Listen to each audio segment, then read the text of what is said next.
ஐயா, Isuzu Motors India உங்களை வரவேற்கிறது. இசுசு BS6 வாகனம் வாங்க நீங்கள் முடிவெடுத்ததற்கு எங்களின் மனமார்ந்த வாழ்த்துகள்.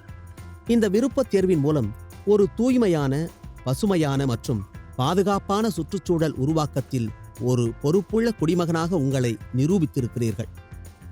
BS6 பற்றி கொஞ்சம் விளக்கமாக சொல்ல முடியுமா? BS6 என்பது இந்திய அரசு ஏப்ரல் 1, 2020 முதல் விற்பனை செய்யப்படும் அனைத்து வாகனங்களுக்கும் கட்டாயமாக்கியுள்ள பாரத் ஸ்டேஜ் 6 உமிழ்வு அளவுகோல், அதாவது எமிஷன் நார்ம்ஸ் என்பதன் சுருக்கமாகும். இந்த எமிஷன் நார்ம்ஸ் பற்றி கொஞ்சம் விளக்கமாக சொல்ல முடியுமா? BS6 எமிஷன் நார்ம்ஸ் என்பது இந்திய அரசால் அனைத்து மோட்டார் வாகனங்களுக்கும் நிறுவப்பட்டிருக்கும் மிக கடுமையான அளவுகோல் ஆகும். ஒவ்வொரு கிலோமீட்டர் தூர பயணத்திற்கும் மாசின் அளவு அதிகபட்சமாக இத்தனை மில்லிகிராம் அளவில் அனுமதிக்கலாம் என்பதை இது தீர்மானிக்கிறது. BS6 அளவுகோலின்படி எக்ஸாஸ்ட் சிஸ்டத்திலிருந்து வெளியேற்றப்படும் நைட்ரஜன் ஆக்சைடுகள் போன்ற தீங்கான மாசுக்கள் மில்லிகிராம் கிலோமீட்டரில் அளவிடப்படுகின்றன. BS4 அளவுகோலுடன் ஒப்பிடும்போது 79% குறைவாகவும், பார்ட்டிகுலேட் மேட்டர் 92% குறைவாகவும் மற்றும் ஹைட்ரோ கார்பன் பிளஸ் நைட்ரஜன் ஆக்சைடுகள் கூட்டாக 53% குறைவாகவும் இருக்க வேண்டும். ஹைட்ரோ கார்பனும் நைட்ரஜன் ஆக்சைடுகளும் தீங்கான வாயுக்கள் என்பது தெரியும். பார்ட்டிகுலேட் மேட்டர் என்பது என்ன? பார்ட்டிகுலேட் மேட்டர் என்பது சாதாரணமாக நம்மால் பார்க்க முடியாத அளவு மிக நுணுக்கமான கார்பன் அடங்கிய திட துகள்கள் ஆகும். இது தலைமுடியை விட குறைந்த தடிமன் உள்ளது. இதை சுவாசிப்பதால் பல்வேறு சுவாச கோளாறுகள் ஏற்படும். ஓ, BS6 வாகனங்களால் எப்படி மாசு அளவை குறைக்க முடிகிறது? இசுசு BS6 வாகனங்கள் மாசின் அளவை கட்டுப்படுத்த புதிதாக உருவாக்கப்பட்ட என்ஜின் சாஃப்ட்வேர் மற்றும் LNT, அதாவது லீன் நாக்ஸ் ட்ராப், DPD, அதாவது டீசல் பார்ட்டிகுலேட் டிஃப்யூசர் மற்றும் ஸ்லிப் கேட் கான் போன்ற கேட்டிலைட்டிக் கன்வெர்ட்டரை கொண்டுள்ளன. உள்புறத்தில் LNT கார்பன் மோனாக்சைடு ஆனது கார்பன் டை ஆக்சைடாக மாற்றப்படுகிறது. நைட்ரஜன் ஆக்சைடு ஆனது நைட்ரஜனாக மாற்றப்படுகிறது. ஹைட்ரோ கார்பன் ஆனது CO2, அதாவது கார்பன் டை ஆக்சைடு மற்றும் H2O, அதாவது தண்ணீராக மாற்றப்படுகிறது. ஒருவேளை நைட்ரஜன் ஆக்சைடுகள் LNTயை மீறி சென்றால் அதனை ஸ்லிப் கேட் கான் கவனித்துக் கொள்ளும். ஸ்லிப் கேட் கான் ஆனது நைட்ரஜன் ஆக்சைடுகளை நைட்ரஜனாக மட்டுப்படுத்தும். டீசல் பார்ட்டிகுலேட் டிஃப்யூசர் ஆனது அதனை மீறி பார்ட்டிகுலேட் மேட்டர் வெளியேறாத வகையில் வடிவமைக்கப்பட்டு அதன் உள்புறத்தில் பார்ட்டிகுலேட் மேட்டர் சிக்க வைக்கப்படுகிறது. DPDக்குள் PM ஆனது எரித்து சாம்பலாக்கப்படுகிறது. எரிபொருளில் உள்ள கந்தகமானது LNTயில் ஹைட்ரஜன் சல்பைடாக மாற்றப்படுகிறது. H2S ஆனது ஸ்லிப் கேட் கானில் சல்பர் டை ஆக்சைடாக மாற்றப்படுகிறது. இதனால் BS6 வாகனங்கள் மாசுக்களை குறைந்த அளவில் வெளியேற்றுவது உறுதி செய்யப்படுகிறது.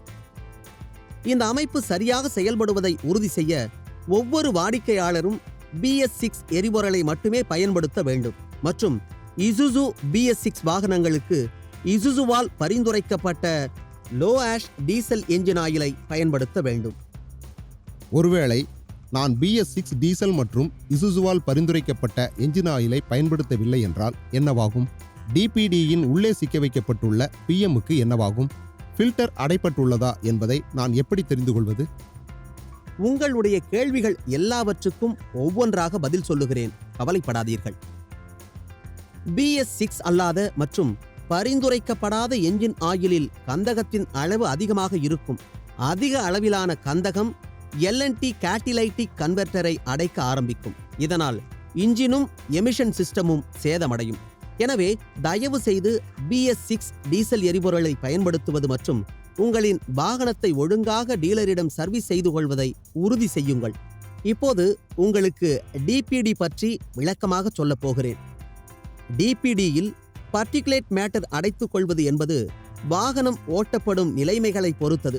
மலைச்சரிவு பாதையில் பயணித்தல் மற்றும் வாகனத்தை மெதுவாக ஓட்டுகின்ற சூழல், நகர போக்குவரத்து போன்ற நிலைமைகளில் அல்லது நீண்ட நேரம் வாகனத்தை நீண்ட நேரம் ஜட்லிங் ஆக வைத்திருப்பது DPDயில் பார்ட்டிகுலேட் மேட்டர் அதிக அளவில் அடைத்துக் கொள்ளும். நெடுஞ்சாலைகள் மற்றும் மலையேற்றம் போன்ற வண்டியோட்டும் நிலைமைகளில் DPD அடைத்துக் கொள்வது குறைவாக இருக்கும். ஒருவேளை DPD அடைத்துக் கொள்கிறது என்றால் ஆபரேட்டர் ரெஜெனரேஷன் செய்வது அவசியம். வாடிக்கையாளரே இதனை செய்ய வேண்டும். BS6 இசுசு வாகனங்களில் DPD அடைப்பை கண்காணிக்க சென்சார்கள் பொருத்தப்பட்டுள்ளன. ஒரு குறிப்பிட்ட அளவிற்கு DPD அடைக்கப்பட்டிருக்கும் போது இன்ஜின் கண்ட்ரோல் மாடியூல் அந்த தகவலை பெற்று DPDயின் வெப்பத்தை அதிகரிப்பதற்காக கம்பியூஷன் சேம்பருக்குள் நுழையும் காற்று எரிபொருள் கலவையை கட்டுப்படுத்தும்.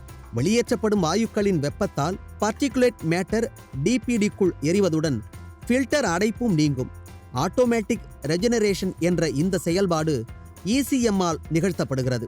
ஓட்டும் நிலைமைகளை பொறுத்தே ECM ஆல் ஆட்டோமேட்டிக் ரெஜெனரேஷன் செய்ய முடியும். மலையேறுதல் அல்லது நெடுஞ்சாலையில் ஓட்டுதல். நீங்கள் அதிகமாக நகர போக்குவரத்து நிலைமைகளில் வாகனம் ஓட்டுகிறீர்கள் என்றால் ஆட்டோமேட்டிக் ரெஜெனரேஷன் நிகழாமல் இருக்கலாம்.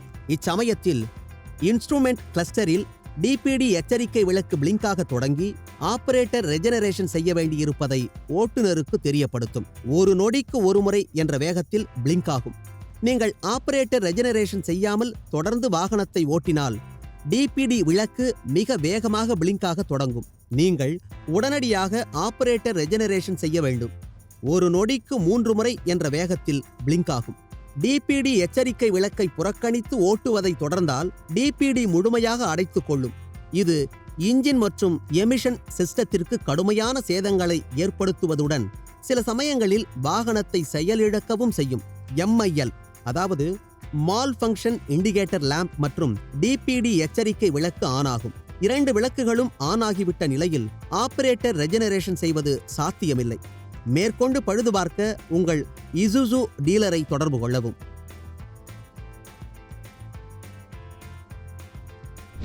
ஆபரேட்டர் ரிஜெனரேஷன் என்றால் என்ன? அது ரொம்ப கஷ்டமான விஷயமா? அதை எப்படி செய்வது? ஆபரேட்டர் ரெஜெனரேஷன் செயல்படும் விதத்தை உங்களுக்கு விளக்கமாக சொல்லுகிறேன். இதை எளிதாக செய்யலாம். DPD விளக்கு எப்போதெல்லாம் பிளிங்க் ஆகிறதோ அப்போது வாகனத்தை ஒரு குறிப்பிட்ட முறையில் ஓட்டுவதன் மூலம் இது நிகழ்த்தப்படுகிறது. DPD விளக்கு பிளிங்க் ஆகும்போது ஆபரேட்டர் ரெஜெனரேஷன் செய்ய பின்வரும் எளிய அறிவுறுத்தல்களை பின்பற்றுங்கள். 1. வாகனத்தை 1 மணி நேரத்திற்கு 70 கிலோமீட்டர் என்பதை விட கூடுதலாக நிலையான வேகத்தில் ஓட்டவும். 2.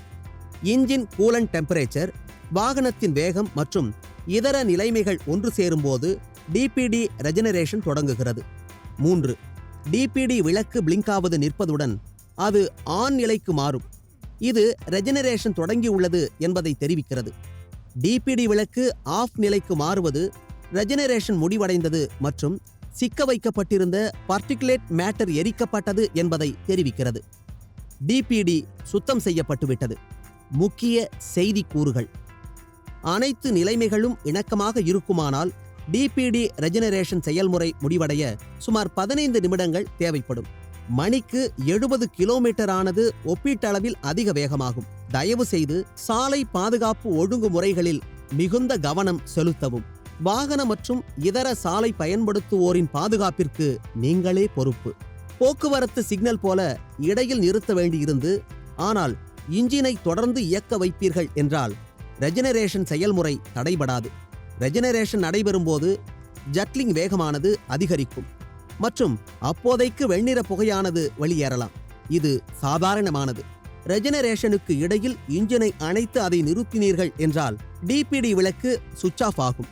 ஆனால் கூலண்ட் டெம்பரேச்சர் அடுத்த முறை சூடாகும் போது மறுபடியும் DPD விளக்கு பிளிங்காக தொடங்கும். இந்த நடைமுறையை முழுமையாக்க ஆபரேட்டர் ரெஜெனரேஷனை செயல்படுத்துங்கள். ரெஜெனரேஷன் நடைமுறையின் போது இன்ஜின் கண்ட்ரோல் மாடியூல் சிறிதளவு டீசல் எரிபொருளை கம்ப்ரஷன் சேம்பருக்குள் கம்பஷனுக்கு பிறகு செலுத்தும். இந்த எரிபொருளானது PMஐ DPDக்குள் எரிப்பதற்காக பயன்படுத்தப்படுகிறது.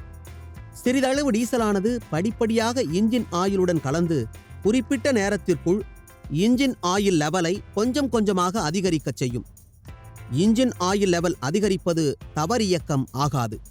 டிப்ஸ்டிக்கில் பெருக்கல் குறியீட்டை ஆயில் லெவல் தொட்டிருக்கும் போதெல்லாம் தயவு செய்து இன்ஜின் ஆயிலை மாற்றுங்கள். பிரதான செய்தி கூறுகள். 1. BS6 தவிர வேறு எந்த டீசல் எரிபொருளையும் பயன்படுத்தாதீர்கள். 2. பரிந்துரைக்கப்படாத எந்த இன்ஜின் ஆயிலையும் பயன்படுத்தாதீர்கள். 3.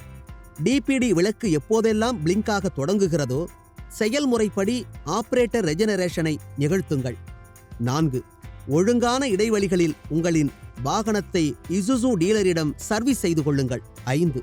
இன்ஜின் ஆயில் லெவல் மீது ஒரு கண் வைத்திருங்கள். ஆயில் லெவல் அதிகரிக்குமானால் பொது பராமரிப்பின் ஒரு பகுதியாக இசுசு டீலரிடம் ஆயிலை மாற்றிக்கொள்ளுங்கள். மேலும் அதிக தகவலை பெற ஓனர்ஸ் மேனுவலை பாருங்கள் அல்லது இசுசு டீலரை தொடர்பு கொள்ளுங்கள். நீங்கள் கொடுத்த அனைத்து தகவலுக்கும் மிக்க நன்றி. வாடிக்கையாளர் மற்றும் சேல்ஸ் அசோசியேட்டின் வாழ்த்துகள். ஒரு BS6 வாகனத்தை வாங்க தேர்ந்தெடுத்ததன் மூலம் ஒரு தூய்மையான, பசுமையான மற்றும் பாதுகாப்பான சுற்றுச்சூழல் உருவாக்கத்தில் எனக்கும் பங்கு உள்ளது என்று நான் பெருமைப்படுகிறேன். நன்றி.